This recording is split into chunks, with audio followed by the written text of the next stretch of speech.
Fue de especial significación izar la bandera cubana por primera vez después de 54 años.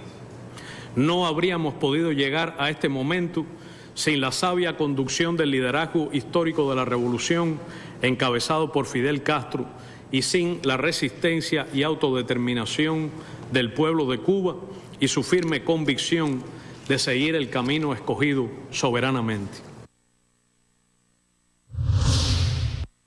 Estamos decididos a vivir como buenos vecinos sobre la base del respeto mutuo. Y queremos que todos nuestros ciudadanos en los Estados Unidos y en Cuba miren hacia el futuro con esperanza. Por ello, celebramos este día, el 20 de julio, porque hoy empezamos a reparar lo que ha dañado y a abrir lo que durante desmañado tiempo ha estado cerrado. Buenas noches, bienvenidas y bienvenidos, gracias por estar aquí. Bueno, seguimos en esta transmisión que CNN ha realizado a lo largo del día, en este día que más allá de la postura que tenga cada quien es un día histórico, un tema divisivo, un tema que confronta, un tema que genera polémica, pero un tema que evidentemente toca la historia y toca la historia precisamente por lo que ha significado este día donde se restablece la reapertura de embajadas y bueno, pues lo que esto significa para Cuba, para los Estados Unidos y para el mundo. Este programa lo dedicaremos para seguir analizando con otros ángulos, otras miradas, más acercamientos a lo que significa precisamente estas relaciones diplomáticas entre Estados Unidos y Cuba. Y vamos a tener enlace precisamente con Washington y con La Habana. Estaremos en contacto con Juan Carlos López, nuestro compañero y corresponsal de CNN, y con Patrick Oppmann, que está en La Habana y que nos cuentan precisamente lo que ha sucedido en estas últimas horas. Más adelante estaremos en enlace con Arturo López Levy, que es especialista de la Universidad de Nueva York, analizando precisamente el alcance y el significado de lo que ha ocurrido en un día como este. Vamos con Juan Carlos López, que se encuentra en Washington y nos habla del tema. Bienvenido, Juan Carlos. Con la izada de la bandera, Cuba abrió formalmente la sede de su embajada en Washington. Había sido desde 1961 un edificio que pertenecía al gobierno de Cuba, pero que no oficiaba como embajada. Luego, en la década de los 70, Estados Unidos y Cuba abrieron secciones de intereses y operaron dentro de los edificios que habían cumplido la función de sede diplomática bajo el tutelaje del gobierno de Suiza, algo que terminó este 20 de enero. El canciller Bruno Rodríguez Parrilla fue el primer ministro de Relaciones Exteriores de su país en visitar Washington, en visitar el Departamento de Estado desde 1958, mientras que el secretario de Estado John Kerry dio su mensaje en español. Y queremos que todos nuestros ciudadanos en los Estados Unidos y en Cuba miren hacia el futuro con esperanza. Por ello, celebramos este día, el 20 de julio, porque hoy empezamos a reparar lo que ha dañado y a abrir lo que durante desmañado tiempo ha estado cerrado. A partir de ahora queda pendiente la inauguración de la Embajada de Estados Unidos en La Habana, que ocurrirá el 14 de agosto, y el inicio de una serie de conversaciones en las que Estados Unidos dice va a insistir en que mejore la condición de vida de los habitantes de Cuba, pero que, por ejemplo, no contempla cambiar los términos del contrato bajo el que tiene en arrendamiento los terrenos en los que se encuentra la base naval en Guantánamo. Y Cuba reiteró que su apertura política ocurrió en 1959 ante la expectativa que muchos tienen de que el acercamiento con Estados Unidos pueda llevar a un cambio de sistema en ese país. Juan Carlos López, CNN, Washington. Juan Carlos López, gracias por este informe que nos envía desde Washington. Y bueno, efectivamente el embajador cubano Bruno Rodríguez dijo que el presidente de los Estados Unidos, Barack Obama, puede hacer más desde el Ejecutivo para levantar aspectos del embargo económico. Dijo que la normalización de las relaciones diplomáticas ocurrió por voluntad propia, voluntad mutua, pese a las diferencias que tenderán a trabajar ambas naciones. Es cierto, dijo también, que tenemos serias diferencias sobre derechos humanos, pero podemos conversar de eso y más, dijo el embajador cubano al reiterar la invitación a los estadounidenses para viajar a Cuba y a empresarios estadounidenses a invertir en la isla.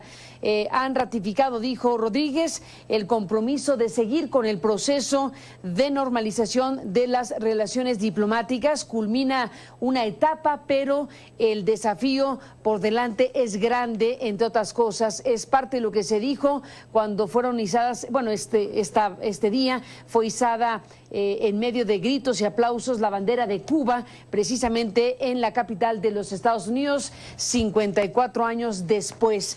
En La Habana, Patrick Hoffman nos informa cómo se han vivido las cosas en las últimas horas. Adelante, Patrick. Después de 54 años, de nuevo, a partir de este lunes, hay una embajada estadounidense en La Habana. Los Estados Unidos y Cuba restablecieron las relaciones diplomáticas un poco después de la medianoche el lunes, y fue un hecho bien recibido en ambos países. Aquí en Cuba faltan unas semanas más para hacer la reapertura oficial.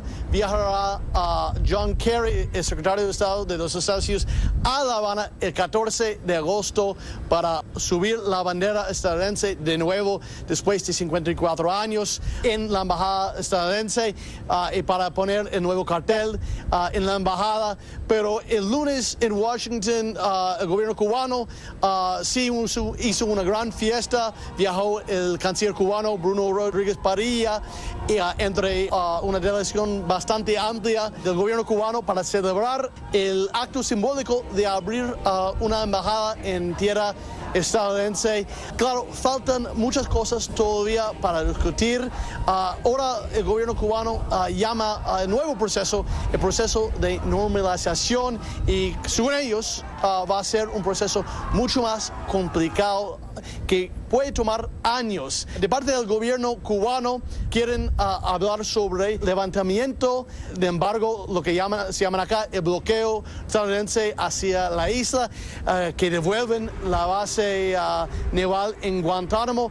Y por parte de Estados Unidos quiero insistir que Cuba mejore la situación de los derechos humanos en la isla, que devuelven los fugitivos estadounidenses que se encuentran en la isla y que dejen existir otros partidos políticos en Cuba. Hasta hoy solo hay el Partido Comunista. Entonces faltan diferencias bien grandes, pero el punto de vista que se escucha mucho en Cuba de los cubanos, digamos, de la calle, es que ese proceso va a ayudar al país, va a ayudar a la economía, y que si llega a quitar el embargo económico hacia la isla, eso sí ayudaría al pueblo cubano. Pero también los cubanos con quienes yo he hablado dicen que se dan cuenta que faltan muchos problemas acá, que el levantamiento del embargo no va a resolver, y que los cubanos mismos tienen que resolver. Pero sí hay una expectativa muy grande para la visita del secretario Kerry a la isla, y de hecho va a ser la primera visita de un secretario de Estado de los Estados Unidos a Cuba desde la Revolución Cubana. Así, otro hecho histórico. Patrick Hoffman, CNN, La Habana. Gracias a Patrick Hoffman por este informe desde La Habana. Y bueno, pues sí, el secretario de Estado de los Estados Unidos, John Kerry, pues aseguró que evidentemente es un día histórico para remover algunos obstáculos o los obstáculos entre la nación estadounidense y Cuba, después de que en las primeras horas, al primer minuto de este día, de hecho, se restablecieron las relaciones diplomáticas al abrirse las embajadas en La Habana y Washington. Estas relaciones diplomáticas diplomáticas que se rompieron en 1961. En el caso de la embajada de los Estados Unidos en La Habana, bueno, tendrán que esperar al izamiento de la bandera a que llegue John Kerry, el funcionario de más alto nivel precisamente de los Estados Unidos, quien visitará la isla para hacerlo el 14 de agosto. Este próximo 14 de agosto estará John Kerry en La Habana, Cuba. Y bueno, después de la pausa vamos a escuchar el análisis, la reflexión, los pensamientos que cruzan por la mente de Arturo López Levy, especialista, analista político de la Universidad de Nueva York, que está en Washington, y que en un enlace México-Washington estaremos en contacto con él en unos instantes más después de la pausa. Volvemos.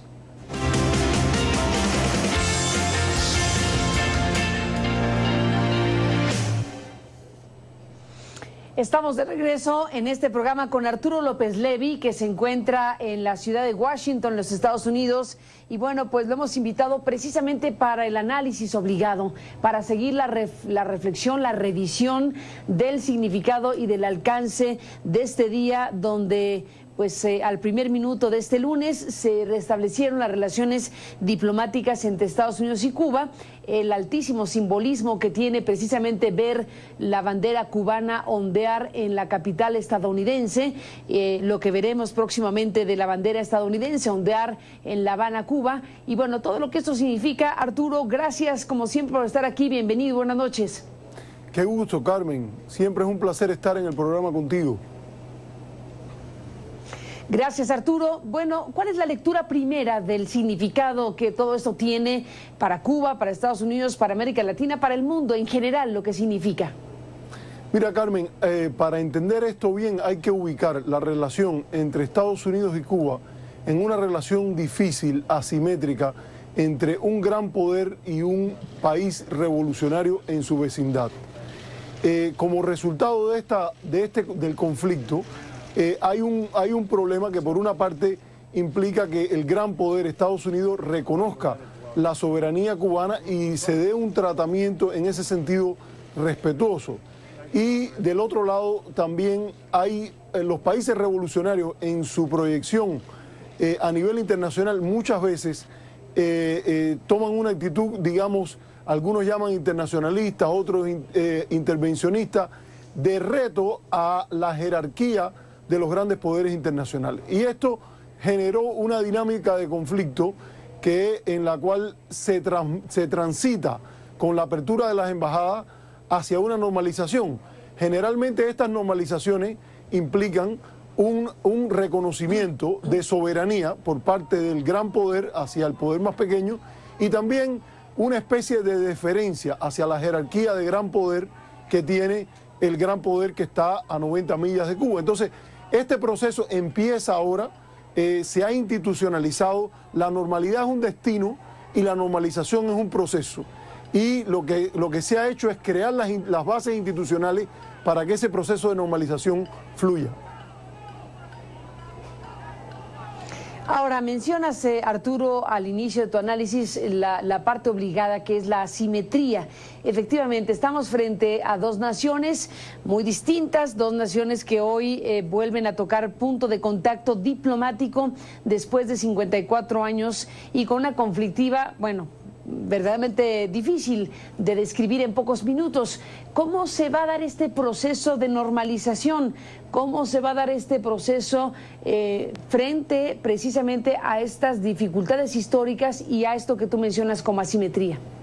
Mira, una de las cosas que está empezando a ocurrir y que tiene que ver con la apertura de las embajadas y con el clima que esto ha creado, por cierto, la conferencia de prensa conjunta de los cancilleres es un ejemplo de un ambiente nuevo de relajación, de conversación dentro de las discrepancias, pero ya vemos que desde el 17 de diciembre ya ha empezado un proceso de inicio de diálogos importantes en múltiples temas, la posibilidad de enfrentamiento mutuo que incluye a México sobre derrames en el Golfo, la posibilidad de comercio con el sector no estatal cubano, que ya se han abierto algunas licencias para posibles importaciones en los Estados Unidos, aumento de las licencias para viajar a Cuba y para realizar algunas operaciones de corte financiero.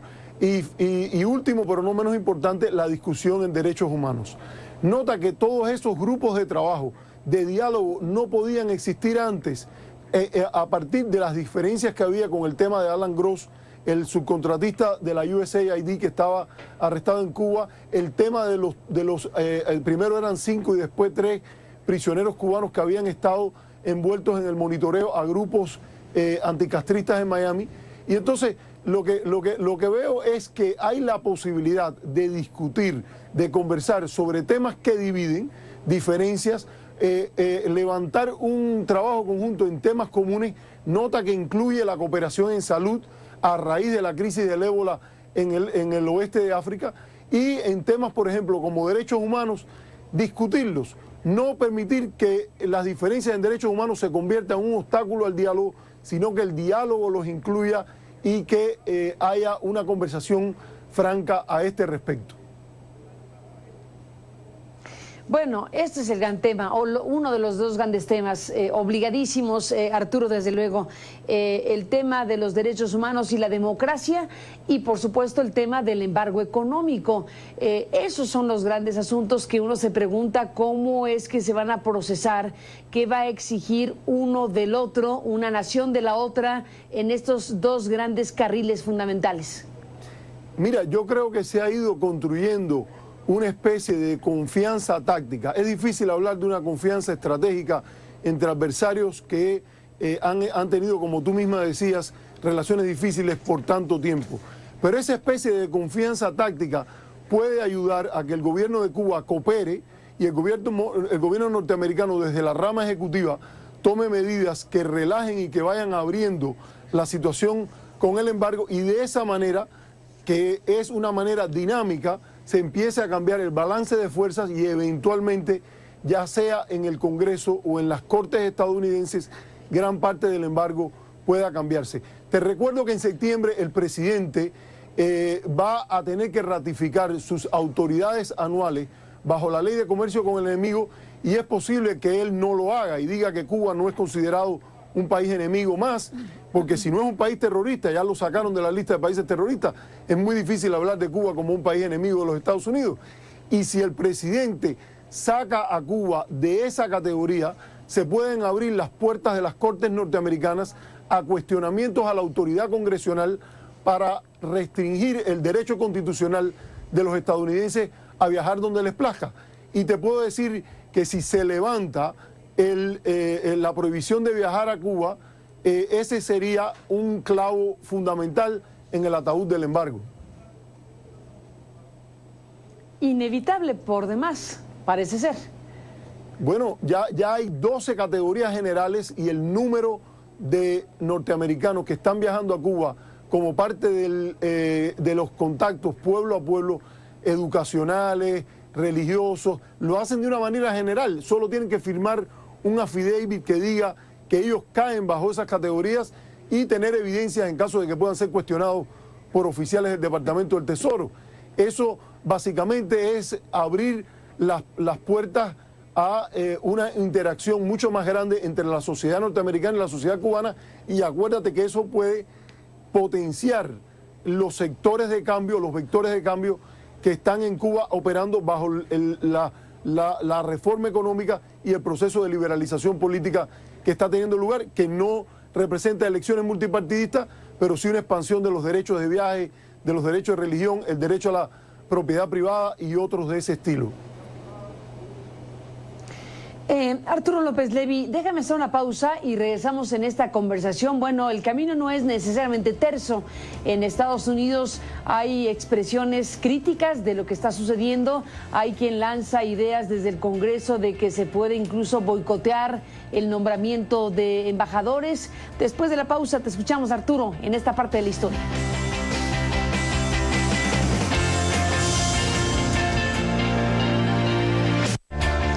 Entramos en la parte final, regresamos con nuestro invitado en Washington hablando de este restablecimiento de relaciones diplomáticas Estados Unidos-Cuba, Cuba-Estados Unidos. Volvemos.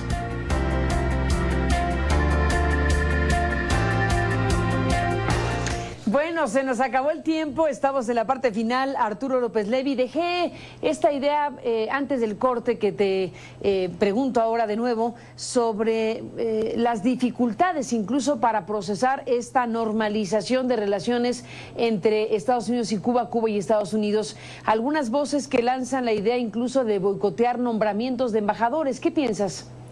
Mira, el reto mayor que tiene el lanzamiento, el mejoramiento de las relaciones, yo creo que está en un sector de políticos norteamericanos que, sobre todo algunos de la comunidad cubanoamericana, que no ven con simpatía este proceso porque desmonta la idea de un cambio de régimen a través de la coacción contra Cuba.